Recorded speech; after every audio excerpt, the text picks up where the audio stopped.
రహస్యమందు చూచుచున్న నీ తండ్రి నీకు ప్రతిఫలమిచ్చును. మత్తయి సువార్త 6:18. దేవునికి మరుగైనది ఏదీ లేదు. ఆయన అంతరేంద్రియములను పరిశోధించువాడు. బహిరంగంగా పాపం చేయవారు కలరు.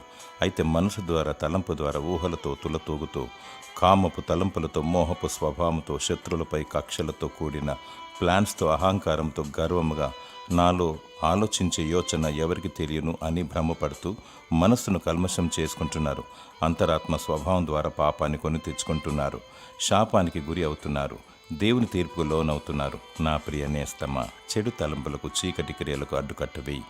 దేవుడు నీ అంతరాత్మలో సత్యమును కోరుకునివాడు. నీ మనస్సు ద్వారా, మంచి క్రియల ద్వారా, నీ విశ్వాసము ద్వారా దేవునికి ప్రియమైన బిడ్డగా జీవించు.